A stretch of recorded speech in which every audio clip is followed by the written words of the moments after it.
Thank you, Tim. And next up, we have Damien O'Connell. All right, excellent job, Tim and Nolan. So I'm going to jump right into it. We've looked at wargaming in a general sense, right, with some comments from Nolan. We've looked at how do we get younger people into wargaming, say before they join the military, before they get to the national industry, or focus in on, well, what if you are trying to create a culture of wargaming in a military unit? So, and we're going to look specifically at Marine Corps units, and let me get my slides here. So examples, right? And I freely admit this is not statistically significant. This is not scientifically valid. This is largely anecdotal, but I think we can still pull some valuable tenets from the experiences of the two units and their commanders that I'm going to talk about here shortly. So the two units we're looking at, weapons companies for both 3rd Battalion, 7th Marines. I'll refer to 3rd Battalion, 7th Marines as 3-7 for short, and the other being weapons company, 3rd Battalion, 5th Marines, or 3-5 for short. So we'll start first with Weapons Company 3-7. So the main character in this example is Captain Zach Schwartz, who you see on the right in the picture. He's the commander of Weapons Company 3-7. So a quick rundown of who Zach is. So he's an infantry officer. He's got a background in history, having majored in that subject at the Naval Academy. He played Wargaming as a, which is the Marine Corps entry-level school for all new officers. He became highly skilled in developing and facilitating decision-forcing cases, a cousin of war games. When he returned to the basic school a few years later as an instructor, he ended up teaching his students using decision-forcing cases, tactical decision games, another cousin of war games. And while there, he was also exposed to the Po River Valley war game, which Dr. Nick Murray, currently of the Naval War College, I believe, created. Now, in this picture you see, Zach has shown Captain Jackie Fisher. She's on the left. She's the intelligence officer for 2nd Battalion, 7th Marines, another unit. She's going to come into play later. So, whoops, getting these slides going. So Zach assumes command of his company while it's already deployed. It's already outside the United States, and the company, most of it at least, is on Okinawa, Japan. This is the time frame's September 2020. So he's got 2/3 of the company. The rest on and because of COVID-19, Zach and the Marines are ordered to stay on Okinawa. They're not really going to go anywhere. Zach made it clear to those lieutenants and Marines present that he wanted the company to focus on war fighting and decision making. When Zach spoke to the officers about wargaming, he noticed that they didn't have much of an understanding of what he meant, but he quickly set to work to change that. So the first thing he did is he saw that he had lying around 3 computers from a hardware and software suite known as the Tactical Decision Kit. I won't go too deep in the details here, but Tactical Decision Kits, TDK for short, a group of computers, hardware, programs designed to help improve decision-making for Marines, to help with mission planning. The computers have a range of different programs, call for fire simulations, but they also, it turns out, have a war game or two installed. So Zach found 3 of these computers. He got the gear to link them together, and he saw that they had a war game called Close Combat Marine installed. So this is some of you may be familiar with this, but this is a top-down, real-time, modern-day war game. And together with his executive officer and his sniper platoon commander, his other officers are away, he links the computers together and they start playing. And these 2 younger officers really get into the experience and turn out to be highly receptive to wargaming. In fact, the 3 of them end up playing together 7 to 10 times. On some occasions, they're playing single-player missions in the same room. And again, the executive officer and sniper platoon commander, they really bought off on wargaming, and not to mention saw it as a great way to pass the time during quarantine. Now, the deployment is a busy one, and they're lacking sufficient time and wargaming materials. So this is kind of the extent of the company's wargaming efforts. Now, while on deployment, Zach learns that the Marine Corps Association, this is the same group, same organization that publishes the Marine Corps Gazette and Leatherneck magazine, had a war game request program where they would provide free of charge 6 copies of the popular tabletop war game Memoir 44, which Tim mentioned just a few moments ago. And they would do this to individual units, specifically companies. So this is a perfect opportunity for Zach and his Marines.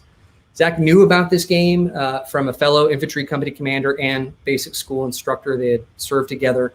And in fact, things you see pictured here are those that other company commander's Marines. In fact, there have been several articles talking about the Marines playing Memoir 44, and all those Marines, most of them, I should say, belong to this other Marine officer. But at any rate, so Zach had heard that his fellow officer had a highly positive experience with the game, so he made his request, and upon returning from deployment, he gets these games. Now, Zach didn't know too much about Memoir 44 before getting into it. He had read a Marine Corps Gazette article about it, but that was about it. But he had some background in wargaming, having been a wargamer, and he concluded that a simple game that could get his Marines buy-in quickly was key, and Memoir 44 seemed to fit that bill. Zach also knew that he needed to know the game well enough, problems during play, adjudicate as needed, and generally experience. As Zach put it, quote, "Whatever system, at least be able to guide your Marines through it. It can't just be a cold start. Learn simultaneously with your guys."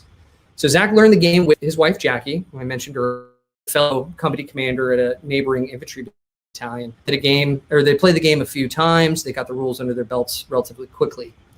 Interestingly, Zach did not immediately throw his Marines right into the game. Rather, he worked it into a pre-existing staff non-commissioned officer, staff NCO, and officer professional military education program, which focused on decision-making and warfighting. So every time the group met, they would typically do a tactical decision game. So war games, when Zach decided to introduce them, rather than seeming alien or strange, really natural next step in Graham's progression. The Marines were still focused on decision-making and warfighting, but in a different form. So the week before introducing the game, Zach assigned to staff CEOs and officers to read the rules and come ready to play. Provided an article on wargaming from the Marine Corps Gazette. So how did Zach, actually go about getting his Marines? So he had his platoon sergeants and his platoon commanders fight each other. You see that pictured on the left. So for instance, the sniper platoon commander, his combined anti-armor section commanders, the from the 81 millimeter mortar platoon might fight in the sniper platoon. As for incentive, gave the winners some professionally books and a lot of Marines like whiskey, you may guess. The group then discussed their experience with how wargaming is effective. Now, not going to humor me initially, but it turned out that they bought off on wargaming and they asked to do it again. He could tell voice that they had fun, and some of them clearly wanted a rematch. For instance, one of his lieutenants lost to the other. 2 of them have a rivalry, so they've got some business to settle. From the leadership of the 81 millimeter mortar platoon introduced Memoir 44 to their Marines, and it caught on within that unit. They started to play regularly. You can see a session of gameplay of those Marines on the right. And noticed that they started to play every other week. They started to ask him if they could pull the games out on the weekends. So they're doing this on their own time. And they also started to ask about other war games like Flames of War. Now, the other platoons, the sniper platoon, the combined anti-armor platoon, definitely had interest in wargaming, but up to this point in their schedule, had just been busier than the 81 millimeter mortar platoon. The latter platoon was able to work wargaming into their schedule pretty regularly. Wargaming for the company stopped after it had to commit itself to several large-scale field exercises, but they've now got some more time, more discretionary time, and Zach plans on getting all of his Marines to wargame more. Now, something I should point out is not everyone bought into wargaming right off the bat. For instance, even with the 81's platoon, Zach saw some of his Marines question the point of playing war games and viewed the activities, quote, kind of lame. But by the end of their introductory session, even the most resistant Marines were trash talking each other. They were getting competitive. They were asking how to get better at the game and if they could play it on the weekends. Zach noted, quote, "If you're passionate about wargaming and you make it clear that this is professional military education, this is what it should be. Once your Marines start playing and start rolling dice and moving figures and getting competitive, they're going to have fun." He also talked about the role of competition in getting his Marines into wargaming. He said it's huge. It's definitely important. Marines naturally want to compete. They want to talk trash. And if you can cue in on that and channel that into something that makes them better decision makers and better at identifying novel situations, building unique answers to novel problems, that's huge. It's critical, he said, the competition piece. Your Marines should want to compete. If your Marines don't want to compete, there's probably something up with your unit. Now, for next steps with the company, Zach has directed his platoon commanders to produce a platoon professional military education program for his NCOs, and he wants wargaming included. His goal, again, is to get all of his platoons wargaming more often, and he's looking to get more copies of Memoir 44 along with the expansion packs. But that's not it. He's also wanting to introduce some computer wargaming. Now, some of his Marines are already familiar with computer war games, not all of them, but Zach is looking to get some gaming computers that could handle a range of digital war games available on Steam, the online gaming platform, and he's really interested in games like Combat Mission Shock Force 2, as well as games like StarCraft 2, Wargame Red Dragon, and Steel Division 2. But wait, there's more. So Zach's been selected to lead professional military education for all of the captains in his regiment, not just the battalion that he belongs to, but the larger unit. And he's going to introduce his fellow captains to Memoir 44. So his plan is to have them read ahead about the Battle of Montelimar and then wargame that scenario in Memoir 44. He's really aiming to create a culture of wargaming in the regiment, getting not just his fellow captains on board, but also the platoon commanders. There's also a company commander's PME program with the regimental commander, the colonel, which Zach is hoping to inject wargaming into as well. And if you recall, I had this picture of Zach and his wife, Jackie. Well, Jackie is now bringing Memoir 44 over to her battalion, 2nd Battalion, 7th Marines, and facilitating sessions for the staff. So you're seeing, the work of just, one, I think, dedicated captain and wargamer, how it's kind of growing and expanding outside of his immediate unit. Now, moving on to our second example.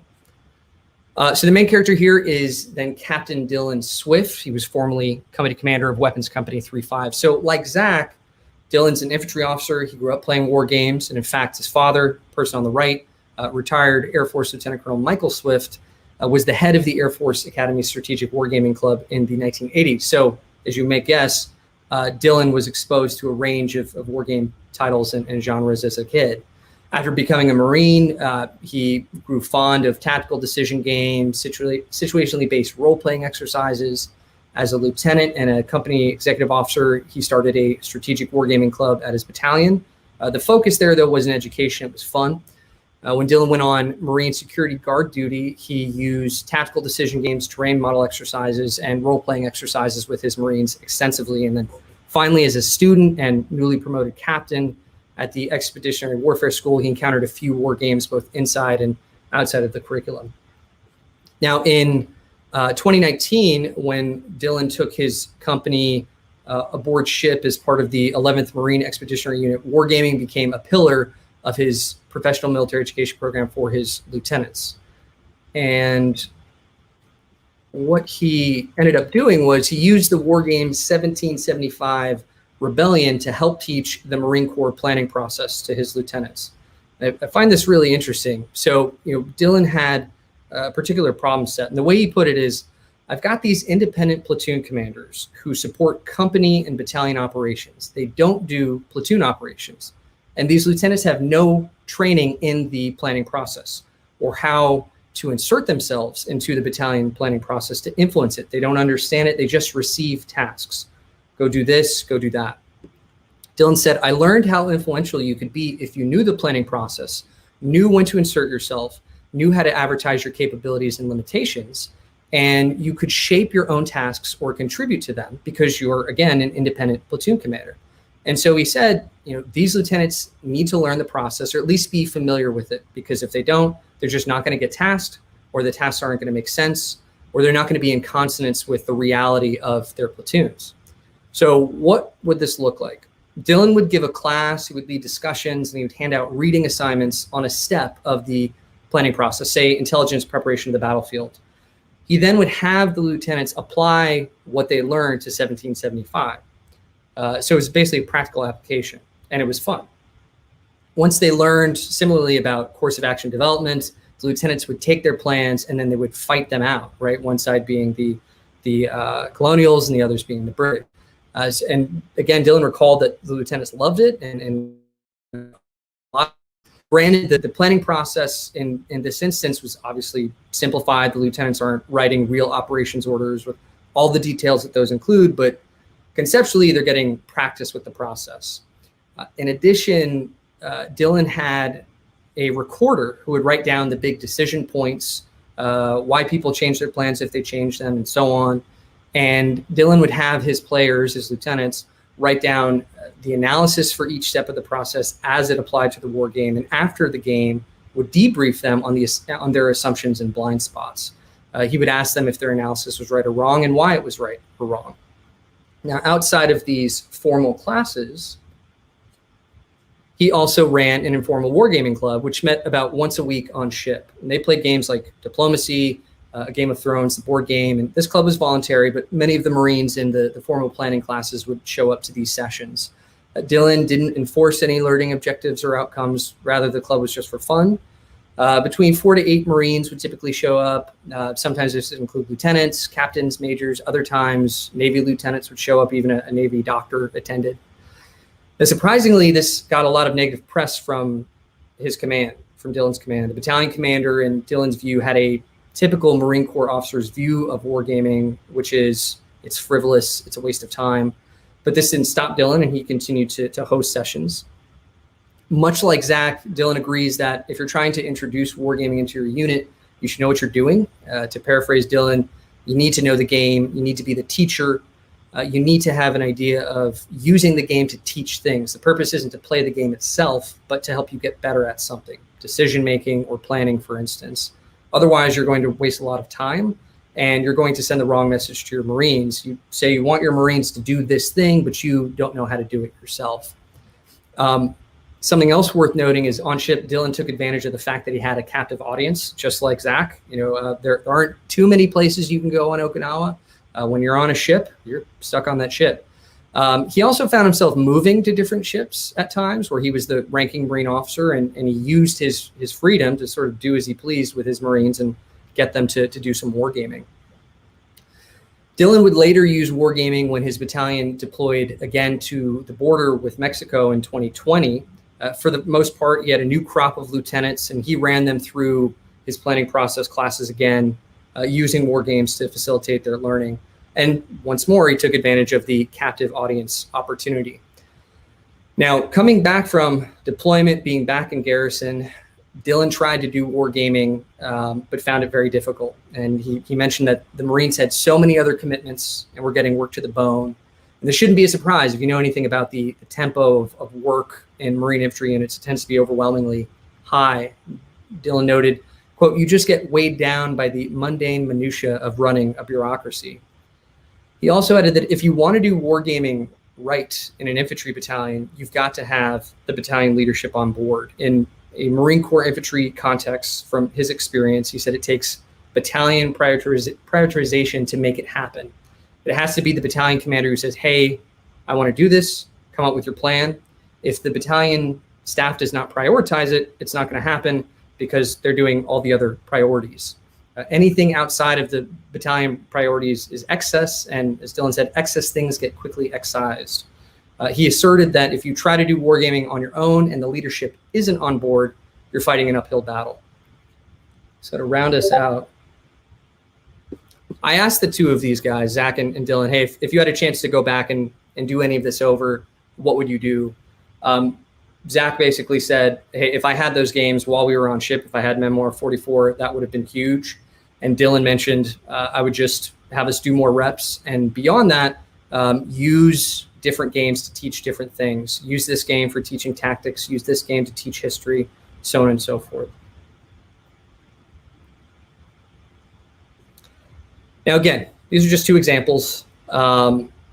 So take from that what you will, but I think from their examples and from other research, talking to other people, here's some do's, some things that you should consider doing if you're going to do this in a Marine Corps unit. And I'd imagine that much of this is applicable to an Army unit or other units in the DoD. So I'll give you a few moments to read through these.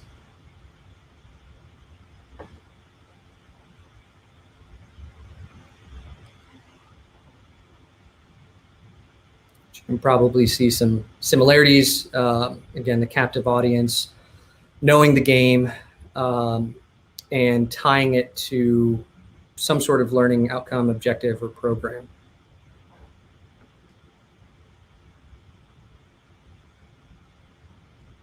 Moving on.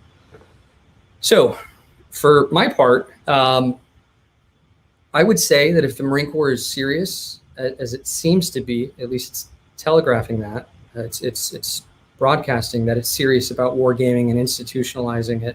If it's serious about doing that for its units, for its operational units, these are, I think, some of the steps that it needs to take. Things like, encouraging regiments to hold wargame tournaments, creating its own fight club. I know the UK Fight Club is making great strides over in Britain. Establishing a Commandant's Wargaming Fund, a sort of fund that people like Zach could draw from and get digital games, get analog games like Memoir 44, stocking your base libraries with war games. There's an order out there. It's still active. It hasn't been revised at all. I think it came out in, I want to say 97, 98, when General Chuck Krulak was the Commandant of the Marine Corps. And it mandated that Marines, all Marines, regardless of their billet, regardless of their position, their rank, all of them will practice decision-making every day. Most Marines don't realize this order exists or that it's still active. I think it's time that we revise it and put some senior leadership oomph behind it. And then finally create a war gamer-led community of practice. The bolded acronyms just represent the organizations or offices that, in my view, would head up each of these initiatives. And I think that is it for me. So if you got comments, questions, or curses, feel free to call, text, or email. And I thank you for your time. Thank you. So our first question is, do we feel that we have a shortage of wargamers somehow? Any of you want to take a crack at that?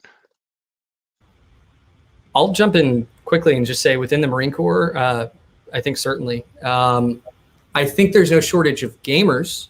I think most Marines play games of one sort or another, whether it's Candy Crush on their phone or it's Call of Duty on their Xbox 360. Wargaming specifically, though, and like board wargaming, what we traditionally think of as wargaming, is not widespread in the Marine Corps. I think people like Zach and Dylan are exceptions to the rule. I think, though, that because gaming has become so much more, I guess, widespread and accepted in American society and within the military, that it wouldn't take that much work. It'd take dedication and resources for sure, and people with vision and passion. But I think if you had those things, you could get most Marines wargaming, doing things like Memoir 44 or playing, Command, Modern Operations, the digital war game that I know is quite popular a lot. But my 2 cents on if there's a shortage, and I'll only speak about the Marine Corps, that's what I know. So my perspective is the shortage isn't necessarily on the supply side, but rather on the demand side, echoing Damien's comment of we need more folks in uniform that see the value in playing war games and how that's going to make them better decision makers. I've sort of noticed from this panel that we've had a fleet and a core perspective, but we've actually lacked an Army perspective. So James, I know you're the moderator, but I think you could add some value from that actual Army perspective, and I'd be interested in your thoughts. From my perspective, we absolutely have a shortage of wargamers. One of the things that I was somewhere between shocked and horrified to discover when I started working with the Army back in 2004, fresh out of grad school, is that the vast majority of people in the Army, one, are not wargamers, and two, have little or no interest in it. And the problem there is, as Matt Caffrey likes to say on many occasions, wargaming wins wars. Wargaming is practicing the art of making decisions. Even if the game is notionally irrelevant, it is incredibly valuable practice in that. And fundamentally, officers and NCOs need to be able to look at a situation, make decisions, and cope with the outcome. They need to be able to visualize what's going to happen.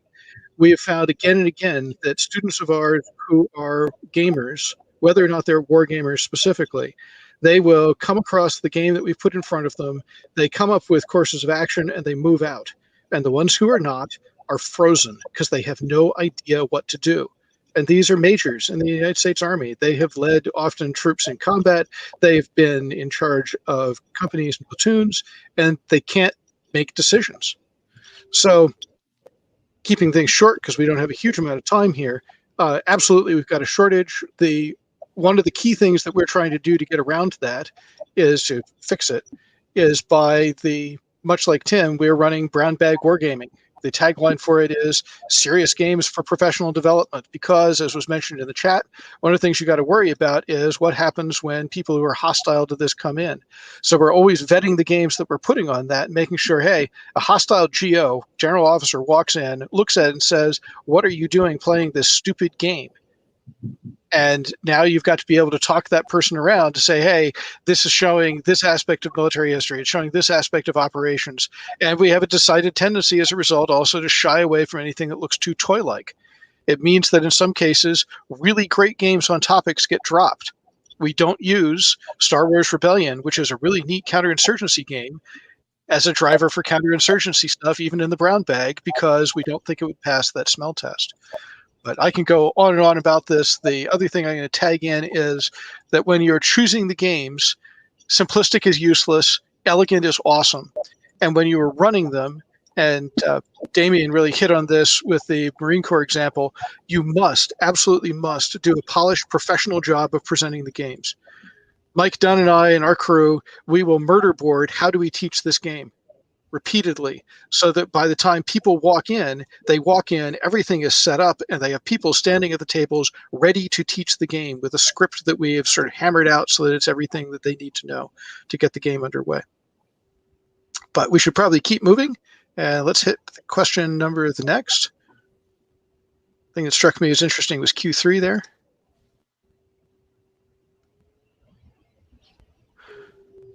So how do we expand, really, the tendency for, unfortunately, the wargame groups tend to be white and male. And if I can take a moment on that, I am married to a wargamer who is a former Canadian Army officer. And one of the things that was decidedly uncomfortable for me was that over the last year or two, PackSims has put out some articles on telling us some of the reasons that these disparities exist. And I read them and found them uncomfortable and showed them to her, and she jumped for joy and cheered because she's saying, yeah, you better listen, because all of these things have happened to me, and you've probably done them without thinking about it. And you're saying, oh, crap, I thought I didn't do any of this. So unfortunately, for all that those are uncomfortable reading, we need to pay attention to how it is that we inadvertently wind up creating those barriers. Over to you three. Yeah, let me comment on that, because I had the same experience in the K-12. I was working in the free market, people who self-designated themselves to come join, in effect, a club, an activity that was not directed by the chain of command, except maybe their parents. So self-interest was driver, and self-interest, to a great extent, is the driver in much of professionalization, particularly using techniques like wargaming. People who read military history in their liberty time and play war games in their liberty time are doing so by choice. So it is very, very difficult to inculcate that basic orientation broadly across the workforce without compulsory participation requirements. So I found it difficult to attract girls, and I found that the girls often did not like the very competitive nature of the games. They're war games. We were fighting war in simulation, and it's competitive, it's tight, it's tough, it's driven, it's hard, it's fast. And they much prefer, say, Pandemic and other cooperative games. And nor can I get much traction outside of the white, Asian, Hispanic core racial groups. I had difficulties in that regard. Over. Just echoing some of those comments, I think the main thing, right, is recognizing it and then incorporating different designs. I think there's room for war games where it's not strictly about competition. Earlier, someone had mentioned the 10 meanest war games in a previous session, and I think, right, you have to recognize that some players are absolutely going to love that, like, ooh, I get to be mean in the game, and other players are just absolutely going to shy away from that. The other thing, so I'm still relatively new to professional wargaming. I'm an introvert, and I've just noticed that I sort of have to be an extrovert to basically do anything in this field. And I think it's just acknowledging that those differences exist and figuring out ways to make them not matter anymore, and bring everyone to the table and allow them to play the way they want to play. I think I would only add to Nolan's comments, I guess underlining or highlighting the idea that we want everybody involved. Wargaming isn't just for white men. It's for everybody, and it benefits everyone. And maybe being overt about that. I think it is interesting that Captain Jackie Fisher, a woman, is in an infantry battalion as an intelligence officer, and she is spreading wargaming, a largely male-dominated organization, and being quite successful at it. So, I should probably talk to Jackie a little more and ask, how do you do this, and how would you encourage other uniformed women to make wargaming catch on in their respective units and organizations? So it can be done. It is being done. Is it being done to the extent that I think any of us want? No, but it is possible. So I see some hope there. And that really flows on to another one of our questions on how we get the wargamers comfortable enough to come out of the basement and be examples of successful wargamers. And I'm going to poke straight at Nolan with this, since you, like me, have come out of the closet as an introvert. So what do we do to get Nolan out of the closet? Oh, I was not going to answer this question. So I think it's, I was going to say, as I mentioned earlier, I think it's a matter of accepting the inherent nerdiness of what you're doing and being comfortable with that. Either comfortable interacting with other people that, like, okay, we're going to do a war game. We know that there's a nerdy element to that. Or we're going to play a game and we're going to use that to make ourselves better decision makers, and acknowledging that it's nerdy. And then, right, sort of, for me, it's sort of thinking through of, ooh, if someone walks by as we're playing and they sort of give me that frown of, why are you running this game and wasting these Marines' time or these sailors' times, of knowing sort of what my response is to that, especially if I get asked that question, and just sort of thinking through that. And I think that's how you get the introverts or the people in the basement or the wargaming out of the basement, is that being more explicit about that association of wargaming is not about playing a game. It's not about having fun. It's about making better decision makers. And I think that's really the key. Earlier, I was talking to someone about you don't want to sell people on the idea of no. You want to sell them on something that they already agree with. And I don't think people are going to disagree with the fact that we need better decision makers and better decision making. It's not a comment on the current state of things, but rather there's always room for improvement. And I think that's how you get wargaming to come out of the basement, is associating it with better decision making. All right, Tim, Damien? I'll just quickly add, I think you can attack it from some additional angle from the Marine Corps. If the Commandant of the Marine Corps was recorded playing a game of Memoir 44 or some other, or the commander, the battalion commander, were playing these games and doing so in an overt way, and letting, making it clear, like Nolan was saying, this is a bid to improve our decision-making skills, to make us better warfighters, combat effective. That, I think, helps to lay the groundwork for people to feel comfortable and come out, and for those units to harness the talent, the skill, the insight, the experience of their closet wargamers. I think beyond that, firmly situating wargaming in its historical context and looking at, there are other organizations, other militaries that have used war games extensively and to good effect.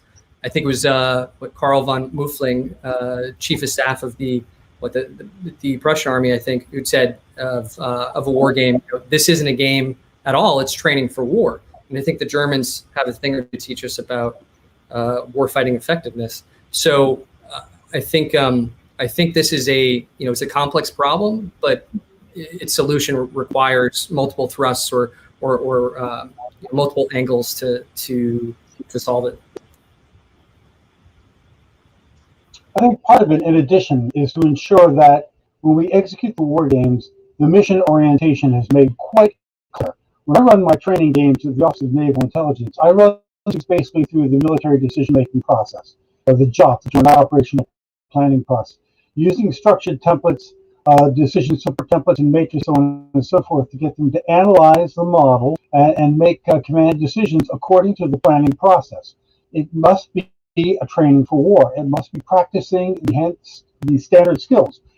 And they learn history as a benefit. But the main thing is they're supporting the mission capabilities that the chain of command wants them to excel in. That is the key selling point. It has to be tied to mission. What does the commander need his troops to be able to do? Over. Thank you. All right, and we'll have one last question.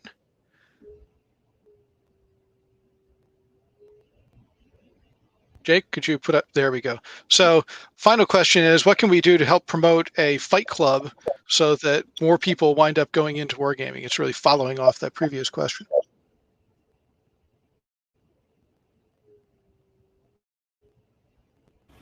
Well, I would say that we should get the leadership buy-in that both you, Damien, and Nolan have been talking about. We really have to get leadership buy-in. There has to be some sort of honor reward system, potential scorekeeping.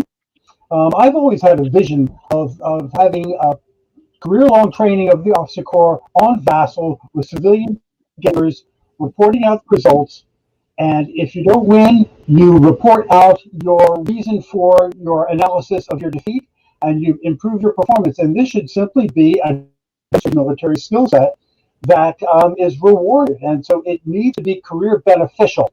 It needs to be career enhancing to do this at all levels. So there has to be some kind of reward. It needs to be a fit rep, officers, if you report line item that you demonstrated skill in command decision-making and the military decision-making process. Yeah, I don't think I would add much to that. I agree completely. It should be rewarded. It should be incentivized. Where people are wargaming, it should be encouraged. And the services should look to create its own fight club. I mean, there's as I understand it, and I've just started to learn about its development, but there's I think Fight Club US, and it's modeled off of Fight Club UK. That might be the point. First, identify where war gamers are, where they are wargaming, encourage them, reward them, incentivize wargaming, and then try to between, say, fight clubs, within the organization, and then across. And again, I think Tim hit the nail on the head with what that would look like. The last thing I'll add is DoD started having hackathons when it wanted to increase the eminence of cyber within DoD. I'd say do the same thing with war games. Start having war game-a-thons. Invite people from all over DoD and outside to war games and compete. With that, I just want to bounce it back to James and ask for your perspective on how do we get a DoD-wide joint service fight club going on. Well, as many of you have pointed out, if we get institutional level support for it, then it's going to spread more. I think it was Damien who said, if you get the Commandant of the Marine Corps playing Memoir 44, then it might suddenly gain a lot more traction.